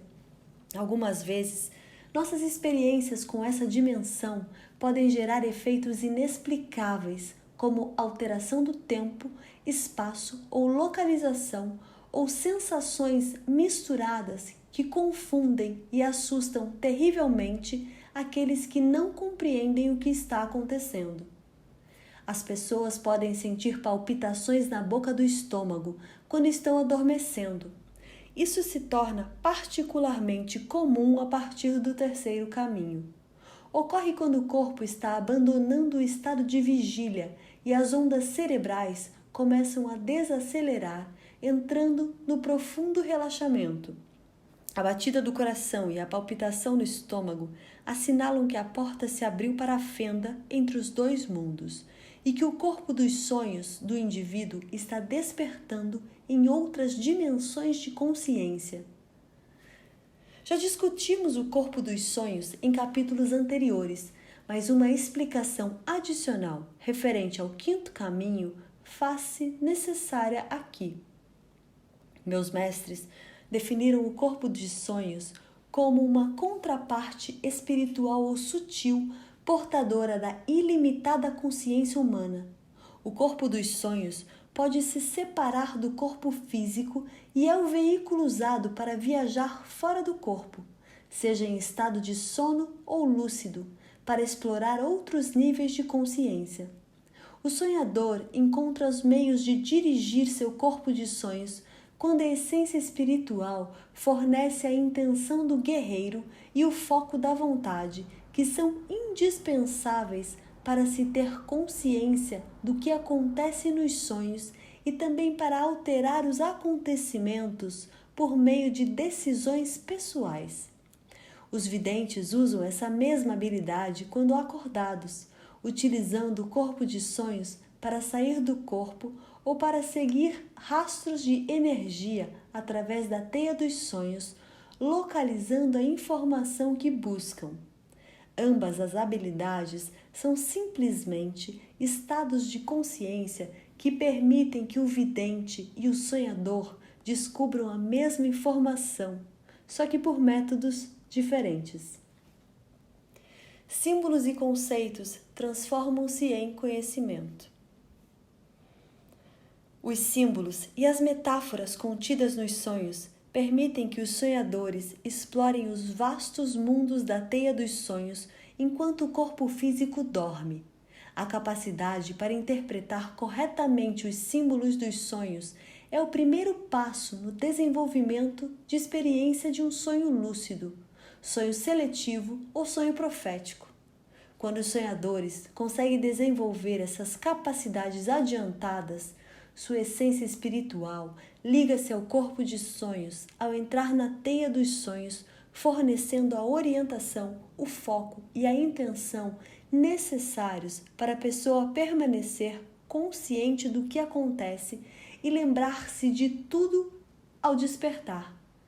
Adquirir autoridade sobre os estados de sonho da teia dos sonhos é usar uma intenção impecável para selecionar as imagens a serem focalizadas, fazendo parte das lições adiantadas do 5º e do 6º caminhos.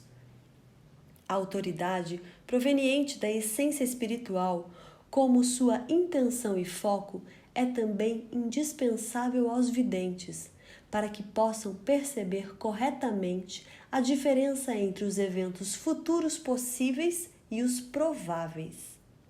Todo tipo de conceitos, sentimentos e identidades existe dentro da teia dos sonhos, mas a capacidade para discernir onde pode ser encontrada uma criança perdida só é adquirida através de muita disciplina. Meus mestres fizeram-me trabalhar de 8 a 12 horas por dia durante 3 anos e meio para desenvolver as habilidades que eu necessitava. Eu tinha apenas 22 anos, apesar de estar refinando as habilidades do 5º e 6º caminho. Só lidei com as lições do 3º e 4º bem mais tarde. A razão para essa aparente falta de sequência é a que eu apresentara, desde a infância, talentos paranormais rebeldes, incontroláveis. Eu não conseguia fechar a porta entre os mundos e parar o fluxo de informações e de energia apenas com a minha vontade. Eu precisava aprender a controlar essas habilidades para poder permanecer no comando de minha vida e do meu bem-estar. Meu exemplo não é comum, mas acontece. Infelizmente, no passado, a maioria das pessoas nessa situação não tinha acesso a mestres de 6º e 7º caminhos. Fui muito afortunada nesse aspecto. Hoje em dia, existe no mundo uma variedade de mestres do 5º, 6º e 7º caminhos. Quando o discípulo está pronto, esses mestres cruzam a sua trilha. Em muitos casos, o ensino, na realidade, está vindo da própria essência espiritual da pessoa. O valente explorador desses últimos 3 caminhos costuma encontrar o que precisa dentro de si mesmo. O término das lições do 5º caminho e o início do 6º exigem uma autossuficiência e a sua disposição para a exploração individual que conduzem à compreensão pessoal das verdades encontradas. Colegas de caminho trocam e compartilham experiências, obtendo assim maior clareza. Clareza maior ainda pode ser obtida através de livros como este, que espero que possa tornar mais compreensíveis os acontecimentos individuais vividos por cada pessoa. O mapa da consciência que esse livro apresenta é ocidental, de modelo indígena e inclui o direito de cada um incorporar disciplinas que satisfaçam suas necessidades individuais. quando obtemos novas informações sobre as regiões não mapeadas que estão sendo encontradas, deparamos-nos com a aceitação a nível profundo de verdades intangíveis, o que elimina as dúvidas e os medos daquilo que no passado era inexplicável. Também acontece um nível de companheirismo e união, ao longo dos últimos 3 caminhos, entre pessoas que estão confrontando ativamente as lições desses níveis. Quando uma pessoa acessa a porta entre os 2 mundos e consegue estabelecer-se nesse estado de consciência, um vínculo invejável forja um campo de energia unificado dentro da teia dos sonhos, que vai alimentar o sonho de paz mundial do arco-íris giratório. Durante o 5º caminho, o mesmo campo de energia criado por outros que passaram por aqui antes de nós torna-se uma força invisível apoiando nossas vidas.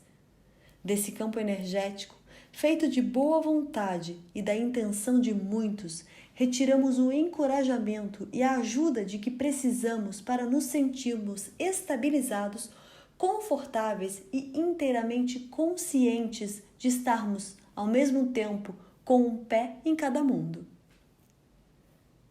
Enxergando as similaridades e evitando a separação. Antes de completar o 5º caminho e iniciar o 6º, precisamos estar dispostos a deixar para trás todas as noções de dualidade. Por exemplo, podemos facilmente escorregar e retornar aos julgamentos do passado quando somos confrontados com pessoas ou situações difíceis. Saber evitar a armadilha atraente da polarização e recusar a tentação de tomar partido é uma habilidade que se desenvolve aos poucos. É possível evitar a separação dentro de nossos espaços sagrados, mantendo uma posição neutra e não optando por nenhum lado. Também é possível reconhecer os diversos comportamentos das pessoas preocupadas com compaixão, observando a similaridade com os nossos comportamentos do passado. Reconhecer uma outra pessoa em nós mesmos e saber que já estivermos ali é algo que desmancha os julgamentos que poderiam ser criados. Os maias compreendiam bem esse princípio quando diziam: eu sou outro de você. Dessas diversas atitudes podem desarmar situações explosivas que viriam a prejudicar o nosso progresso, provocando toques de despertar, testes surpresa ou ciladas da iluminação. O 5º caminho contém níveis dentro de níveis do aprendizado necessário para manter um pé no mundo físico e o outro no mundo não físico. Apesar de durante os primeiros caminhos termos sido obrigados a aprender a equilibrar a responsabilidade material com o desenvolvimento espiritual, o peso adicional dos fenômenos desorientados que agora acontecem pode nos fazer cair no chão de joelhos. Os pensamentos e emoções anteriores encontrados na teia dos sonhos são brincadeira de criança em comparação com as atividades paranormais que ocorrem no 5º caminho. Encontrei as lições do 5º caminho por volta dos 20 anos e logo em seguida passei para as lições do 3º e 4º caminhos. A seguir, meu foco voltou para as lições remanescentes do 5º caminho aos 29 anos. Foi nessa época que o passeio de montanha-russa começou de verdade. Sem nenhum aviso, eu ficava de pé no trabalho e tinha a sensação de estar descendo uma montanha-russa. A náusea que se seguia era assustadora, porque eu não sabia se ia parar e quando.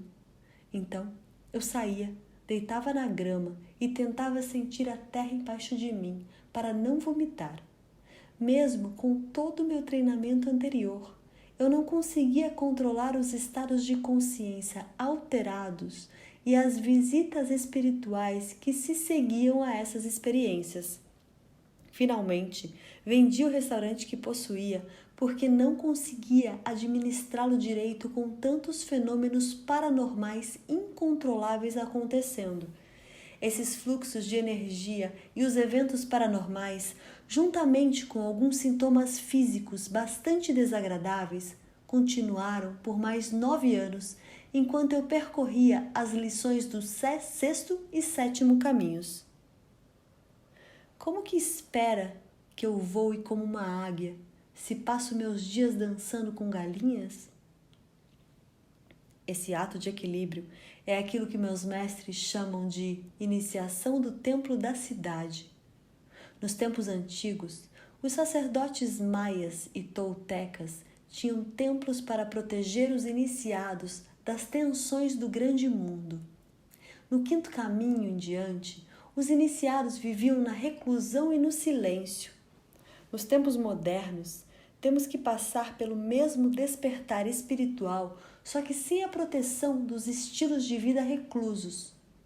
Joaquim foi muito preciso quando me disse que eu teria que manter a integridade de tudo o que aprendemos enquanto vivia, ao mesmo tempo a azáfama da cotidiana. Ele chamou essas lições de iniciação do templo da cidade, porque exigiria enorme disciplina conseguir equilibrar a sensibilidade necessária para integrar a energia da teia dos sonhos com os trancos recebidos na vida cotidiana em um ambiente desprotegido. O aprendizado desse grupo de lições costuma prosseguir pelo sétimo caminho. Quando entramos no sexto caminho, em geral ainda estamos aprendendo algumas lições dos primeiros caminhos e terminando as últimas lições do quinto. O tipo específico de lição e a sequência aleatória dos eventos em geral são determinados por nossas necessidades individuais. Encontramos muitas questões diferentes em muitos caminhos, tudo ao mesmo tempo, e dessa forma acabamos nos transformando em indivíduos multifacetados e complexos. No quinto caminho, torna-se óbvio que nada, em nenhum caminho, é linear. A cilada da iluminação deflagrada ao tentarmos saber exatamente onde estamos é uma maquinação mental, uma tática do coiote que não leva a nada.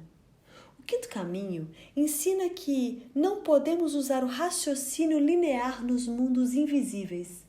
Existe muito mais em nosso universo do que as leis da física nos ensinaram. A matéria, a energia, o espaço e o tempo podem ser os elementos básicos do mundo físico, mas o que é aplicável a ele não se aplica à teia dos sonhos. Nós criamos nossas próprias regras, enquanto descobrimos como vamos nos aproximar e transitar nesses mundos invisíveis. As regras para manter o equilíbrio pessoal nas dimensões da energia são individuais. A única proteção contra o caos e a instabilidade é continuar a usar a integridade pessoal e a impecabilidade. Quando conseguimos nos relacionar com a vida física e com as outras pessoas de forma harmoniosa e com intenção amorosa, e quando estamos presentes o bastante para lidar com quaisquer situações que surjam na vida cotidiana, temos um alicerce firme a partir do qual podemos agir. A responsabilidade cada vez maior de explorar a teia dos sonhos e, ao mesmo tempo, integrar as experiências paranormais torna-se uma parte do quinto, sexto e sétimo caminhos de iniciação. Para tudo, eu não estou pronto. A decisão de continuar seguindo em frente é individual. A partir do meio do quinto caminho, quando a porta da teia dos sonhos abre-se completamente e grandes quantidades de energia entram no corpo humano, as coisas ficam difíceis. Algumas pessoas escolhem parar com as transformações. Na verdade, não importa muito o que se faz para fechar a porta. Trilhar qualquer um desses caminhos é uma escolha pessoal. Os últimos 3 caminhos não foram feitos para os fracos. Não há vergonha alguma em nunca se aproximar desses caminhos de iniciação. Devemos nos sentir culpados quando decidimos permanecer em uma zona de conforto ou em um caminho que não conduz a iniciação alguma. Os seres humanos vêm vivendo vidas completas, a partir de seus sagrados pontos de vista durante toda a história humana. Nenhuma pessoa deveria jamais sentir-se forçada a andar mais depressa do que gosta ou do que sente-se segura. Conhecer claramente o ponto até onde aguentamos bem e a partir de onde não podemos suportar mais, e uma proteção eficaz que não deve ser violada nem por nós, nem pelos outros. Alguns seres humanos decidem explorar esse caminho só depois que seus corpos morrem. Suas almas contemplam a teia dos sonhos do ponto de vista não físico, observando como os mundos invisíveis refletiram suas ações durante a vida física. O tempo é uma ilusão que existe no eterno presente, mas sabemos escolher o momento certo faz muita diferença. Alguns seres humanos precisam experimentar muitas vidas de desenvolvimento antes de estarem prontos para se aproximar dos caminhos de iniciação. Aqueles que já trilharam alguns desses caminhos podem decidir que é preciso de um tempo para integrar o que aprenderam antes de prosseguir. Saber o momento adequado é um ato de discernimento que começa no terceiro caminho e que é revisto e atualizado a cada nova experiência. A capacidade para honrar o sentido interior do tempo chama-se tolerância ou paciência e faz com que possamos progredir de forma sincrônica, sem empurrar nem esperar. Também não devemos abrigar julgamentos durante as mudanças que ocorrem em nossas vidas. Podemos perder a vontade de estar com as outras pessoas, de frequentar reuniões sociais ou de estar em aglomerações. Às vezes, percebemos que não temos desejo sexual e até mesmo recuamos quando somos tocados por alguém. Da mesma forma que no passado nos sentíamos tão sensíveis que não aguentávamos a violência na televisão, nos filmes ou nas revistas. Também podemos querer fugir das gritarias e dos confrontos entre as pessoas. Todos esses pontos de sensibilidade são normais nas experiências de iniciação e são temporários. Valorizar nossas necessidades pessoais e nossos sentimentos quando atravessamos tais mudanças é de grande importância. É também nesse momento que aprendemos a eliminar o "eu deveria" no nosso vocabulário. O corpo físico está passando por mudanças tão intensas que não podemos mais permitir que a mente ignore as necessidades do corpo. A fiação está sendo trocada no cérebro, no corpo, nas emoções e na essência espiritual. Para poder manter a quantidade de energia de que necessitamos para completar o processo de troca de fiação, é necessário conservar energia conscientemente. Quando a porta entre os mundos se abre, 1/3 de nossa força vital começa a operar nas dimensões intangíveis. 1/3 vai para novas sinapses do cérebro e o último terço é o que percebemos como energia física. Não podemos nos dar ao luxo de permitir que nossa força vital seja desviada, forçando o corpo físico além do suportável. Um nível de energia que agora é muito mais baixo do que quando a porta da teia dos sonhos estava fechada. Se forçarmos demais o corpo, ignorando as mudanças físicas, emocionais e espirituais, acabaremos ficando doentes.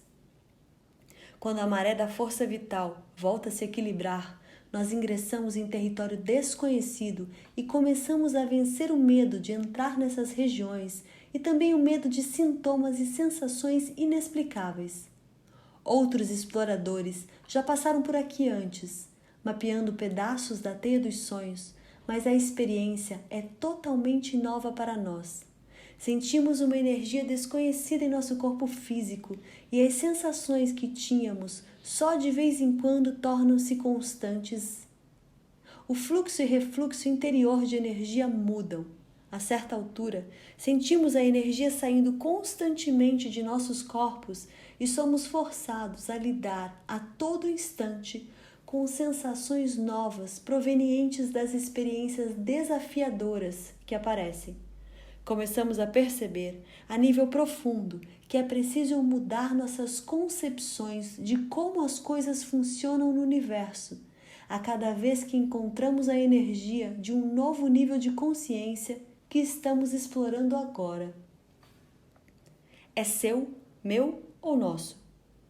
Uma das últimas lições do quinto caminho, que se encaixa no início do sexto, é a capacidade de distinguir entre a nossa vontade e as nossas emoções pessoais e as camadas de emoções coletivas encontradas na teia dos sonhos. O difícil é distinguir o que estamos sentindo pessoalmente daquilo que pertence a toda a humanidade, aos amigos mais chegados e aos grupos com os quais interagimos. No segundo e terceiro caminhos, curamos as feridas que no passado geravam reações emocionais, mas essa é uma lição diferente.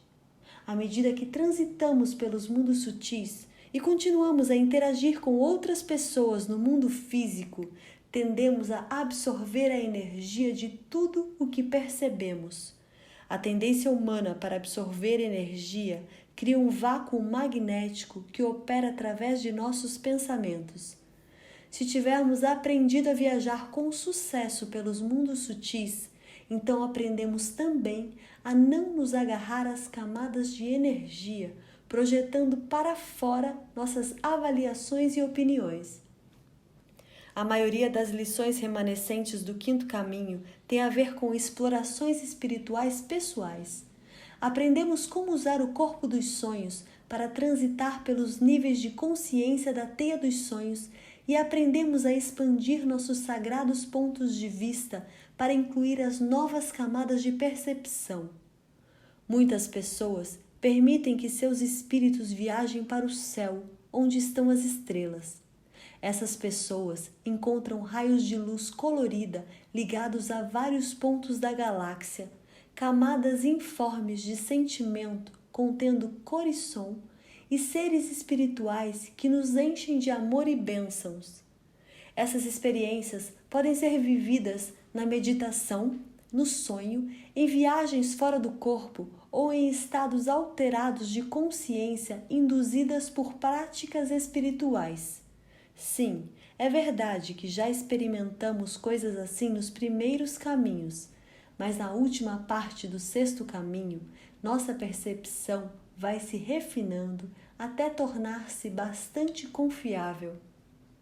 O uso da intenção pessoal nos proporcionará acesso consciente a quaisquer partes da teia dos sonhos que tenhamos vontade de rever.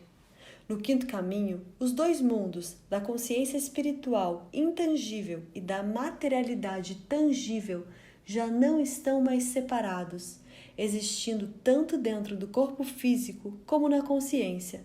Dessa forma, podemos usar a intenção pessoal como combustível para o corpo dos sonhos, indo a qualquer lugar que tenhamos energia suficiente para visitar. A energia ao nosso dispor é coletada e usada na mesma medida em que dominamos as lições dos caminhos anteriores. O quinto caminho transforma-se imperceptivelmente no sexto e nós nos tornamos conscientes de que estamos dançando o sonho, trazendo a energia consciente da percepção encontrada nos mundos invisíveis para a experiência cotidiana, harmonizando os dois mundos. Já não há mais separação entre o que experimentamos espiritualmente ou energeticamente e o que experimentamos na realidade cotidiana. Algumas pessoas chamam esse processo de união entre o céu e a terra. Na tradição dos videntes do sul, uma porta foi permanentemente aberta na fenda entre os dois mundos. No sexto caminho, que é a direção abaixo, nós aprendemos a trazer essas energias invisíveis a esses novos estados de consciência para o mundo cotidiano de uma forma centrada e equilibrada, preenchendo nossos corpos físicos com força vital necessária. Os níveis de percepção que aprendemos a acessar na teia dos sonhos são dançados ao vivo, aplicando os mesmos princípios, com grande vigilância, que aplicamos em nossas vidas diárias. Quando obtemos êxito na aplicação desses princípios, nossa capacidade de caminhar a fala dá um gigantesco passo à frente e se transforma em dançar o sonho.